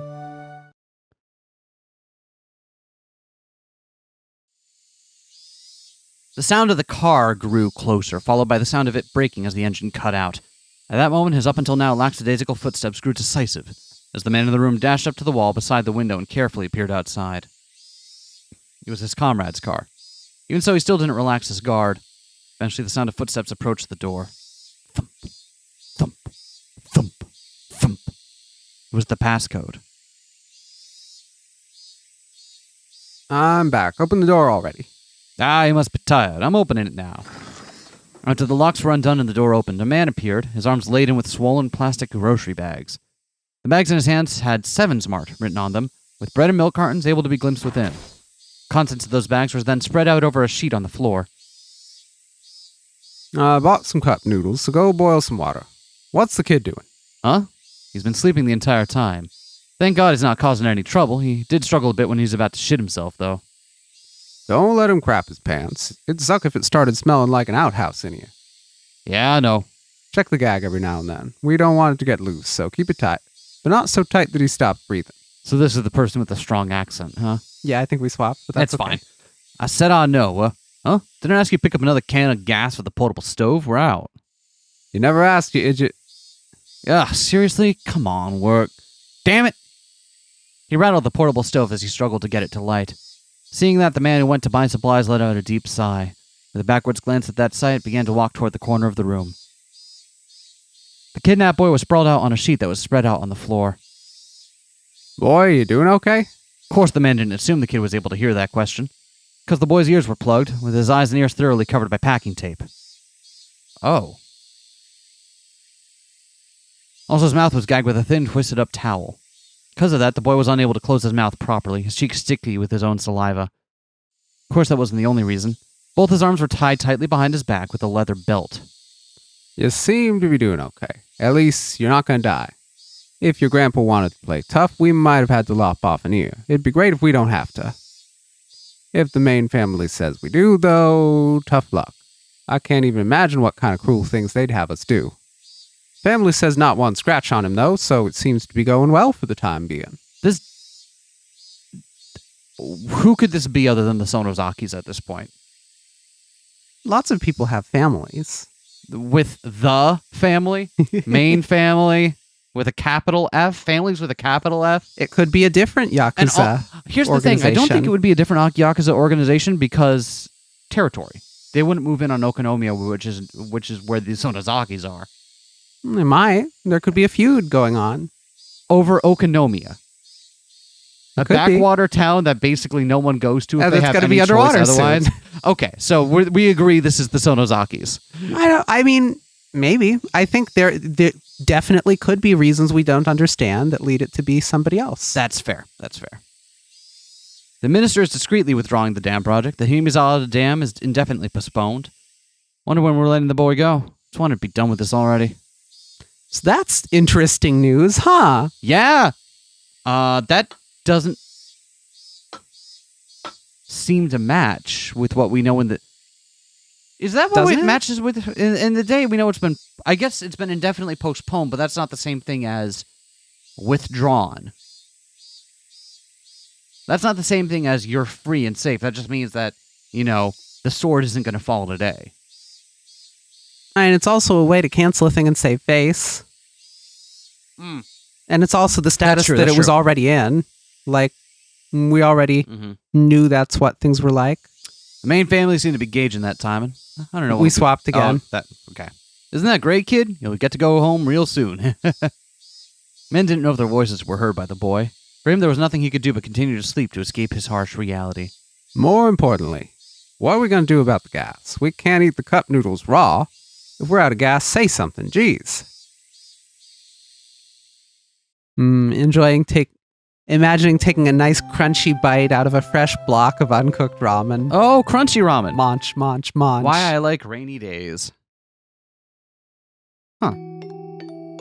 The weather forecast had predicted that it wouldn't rain at all this entire week. It's not that I hate sunny days or anything. When every day is the same, unchanging sunny weather, however, anybody would long for a rain cloud or two.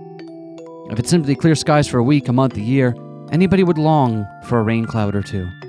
The weather specialist said they had carefully scrutinized a large quantity of past data, so it wouldn't be likely for the forecast to be wrong. I knew as much.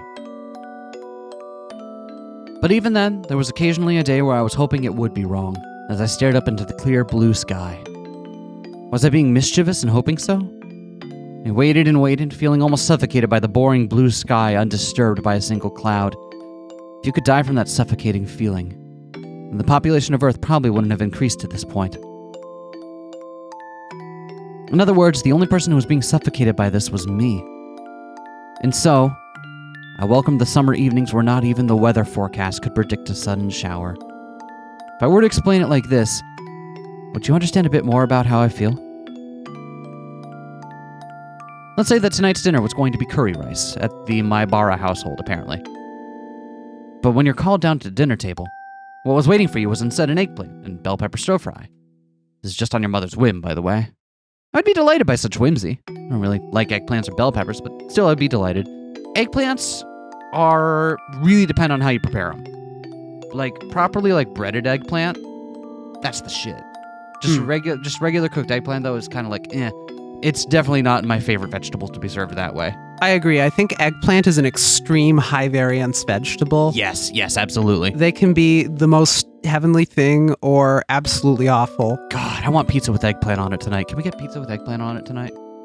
Yes, actually. We should do that. I think the other high variance vegetable, one that might be even higher variance than eggplant. Yep. Brussels sprouts. Ooh, you say that because in almost every scenario, I would not want a Brussels sprout, but I'm trying to think of like what the exception is. Have I ever had a Brussels sprout dish where I've been like, damn, that's good? We had some at a friend's place one time that were from a takeout place and had been like fried correctly and had a dipping sauce. Yeah. And those were really, really good. But 99% of the time they're overcooked until they're bitter and miserable and squidgy. Here's the thing. I feel like you could fry a vegetable, give it good dipping sauce, and most of them would be that good. I don't think that's a uniquely Brussels sprout thing. Challenge accepted. I'm going to find a vegetable to fry that is terrible. All right. Suggest terrible vegetables to fry in the comments. Well, this will lettuce. Lettuce. I'm going to fry lettuce. Well, here's the thing, is that I'm actually not worried about this because vegetables don't exist. You know I'm right. I do. You know I'm right. The fact that this pre-established routine of curry rice had been broken would be amusing. Tonight was repeated 100 times, and 100 times you had to eat curry rice. Unless your name was Seal. Yeah, for just this one night, it was changed to an eggplant and bell pepper stir-fry. There's no way you couldn't enjoy that chance happening. I hate pre-established routines. My enemy! I really hate when things are all decided beforehand. I love pre-established routines. Me too. I have no love for boredom. I always get my hopes up that something today will be different from yesterday, no matter how trivial. It's been decided that this entire week starting today was going to be clear skies. The weather forecast decided upon it, so the god of weather must also feel obliged to do so. Who's to say that a rain cloud might not just show up one day on a whim? Something that no one can say for sure, but because that thought remains in this world, a creature such as myself can continue living without being suffocated. Is that what you think, Oyashiro-sama? Tomorrow will probably be a hot and clear day. However, I'm the only one that knows that predetermined fate, even with but a slim 1% chance, sometimes changes. As long as it is not zero. As long as that small chance even remains, right? Who is the narrator for that, and why does it matter? Seems like a weird interlude. Oh, it's still going. Yep. Hoping that for that 1%, I hung upside-down weather charms on my sunlit eaves troughs. Eaves troughs is a great word. I've never heard that word in my life. Neither have I. In the end, I spent my days waiting for those unexpected things in life to happen. I pondered why I was hoping for it. Why was I hoping for a rain cloud? The answer was simple. I've had my fill of clear skies. Then why was I hoping for a rain cloud? The answer was simple. The fact that it was going to be sunny tomorrow was boring. So why was I hoping for a rain cloud? In the end, it doesn't really matter whether it rains or shines tomorrow. Basically, it was just that the rain would rather water my heart, which was withered from boredom. That's why rather than a TV drama where the plot's already been decided, I prefer to look up at the sky. What an odd little interlude, huh? Yeah. Gosh. If not literally Oyashiro-sama, I don't know who that would be. It seems like someone who has some level of remove from things to to be like, I'm gonna look up at the sky. I know whether it's going to rain or not tomorrow. I also know that it can vary. I'm gonna speak casually about the god of weather. But screw all that. Tiny Sonozaki! Barley tea and black tea in a millstone. Your blood pressure has improved. For you to recover this quickly at your age, I'm rather impressed. At this rate, you'll still be kicking after a couple hundred more years, Oryo-san. The young doctor in his medical coat said that as he undid the blood pressure cuff from the arm of the old woman tucked away in her futon. You're a very good physician, Dr. Irie. If a persistent old fart like me doesn't hurry up and die, I'll just be in the way of you young folk. Oh, ho, ho, ho. Have we given Oreo a voice yet? Now we have. Now we have. She has that voice. The old lady, Oreo, laughed faintly with a broad smile on her face. Then turning towards the sliding door, she called out in a strong voice. Is Shimiko-san or Taiko-san there? Bring some tea for Dr. Irie. Shimiko or Taiko? Are those probably, they have people that help around the Sonozaki compound. Yep. Right? Probably them.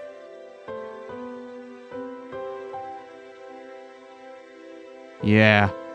The sound of rushed footsteps from the hallway drew closer until finally the door slid smoothly open.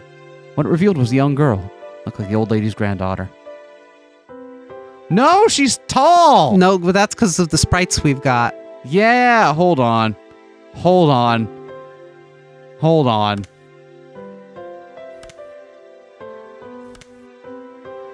Tiny Mion! We're doing Tiny Mion! We're doing this. We're Tiny doing this Mion, just Tiny for Mion, this. Tiny Mion, I want Tiny Mion. Tiny Mion. So you have to do Mion's voice, but tiny now. Fuck. Oh, God. I don't even... Just pitch it up a little bit. Not like dramatically, just like a little. Like think about how high you'd make it if you wanted it to be noticed, and then tune it down a little. Then tune it down about halfway from there. The problem is it's been literally like a month or so since I even voiced Mion at all, so I forget what even she should sound like. Fair enough. I'll give it your best shot. Shimiko-san already left for the day. Do you need something? Mion, make some barley tea for Dr. Irie. Okay, got it. Oh my god, they speak in this one. Did you want some too, Granny? Or would black tea be better? Want lots of milk and sugar? I'll measure it out myself, so you don't have to put any in. Just bring the sugar jar and some milk when you bring in the tea, all right? KK. Oh my god. The girl named Mion, after giving a rather uninterested response to her taskmaster of a grandmother, returned to the hallway. Pour the doctor's tea in the cups for the guests. And make sure you bring a coaster, too. Also, make sure to dry the outside of the glass, all right? Yeah, you're such a fussy pants.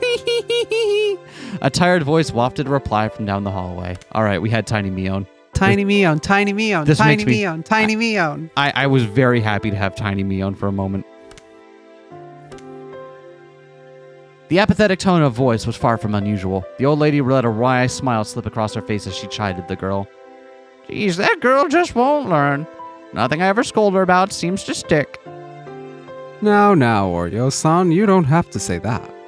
Mion-chan is doing her best in her own way, even though she's so young. Her mother was the same way. Couldn't teach her anything. The apple doesn't fall far from the tree. So, her mother's mother must be exactly the same, no? The old lady burst out laughing. Her expression showed she hadn't taken the comment the wrong way. Dr. Irie, I'm sorry, but could you open the doors for me? Seems there's a nice cool breeze outside. The cool chirping of the Higurashi had at some point started leaking through the gap in the doorway. Irie stood up and opened the door a bit. A refreshing breeze pushed out the stale air that had built up in the room. It's gotten fairly hot during the day, but the evenings are still rather cool, aren't they? It was almost downright chilly last night. Yes. Those types of mornings and evenings are another one of Hinamizawa's fine points. Irie replied with a smile as he returned to sit on the cushion beside the old lady. Then the two of them, for a little while, soaked in the voices of the Higurashi.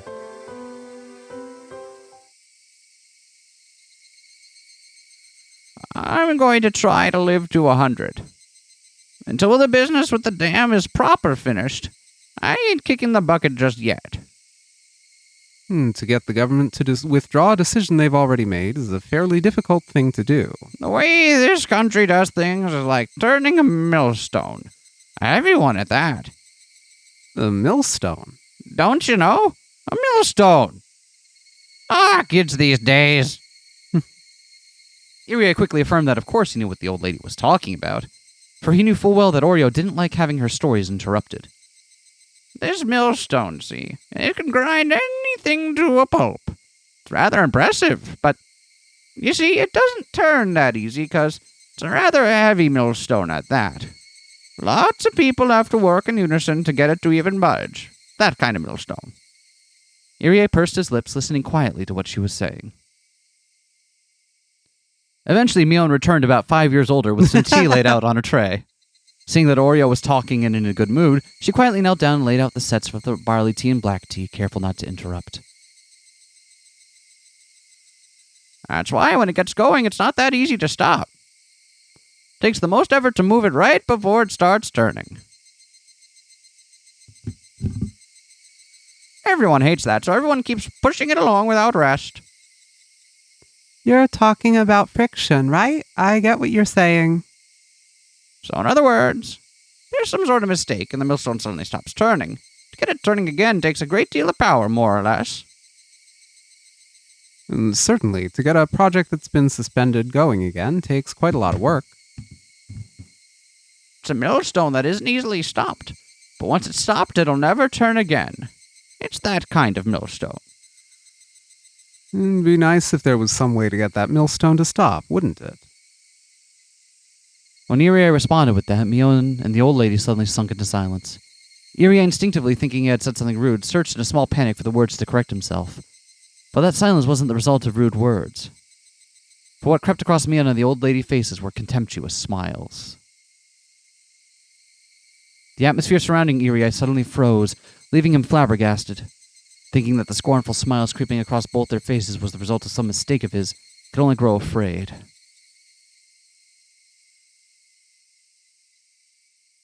It hadn't been that long at all since he was enveloped by silence.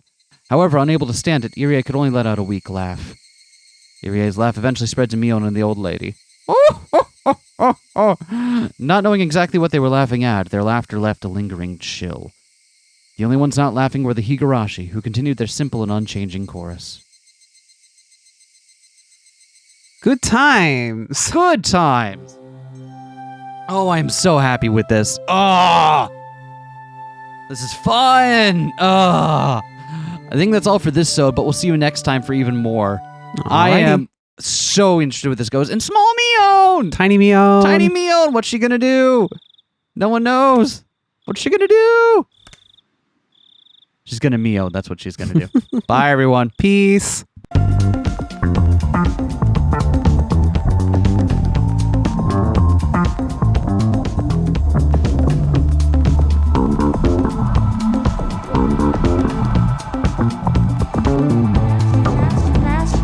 Smash that like, comment and subscribe.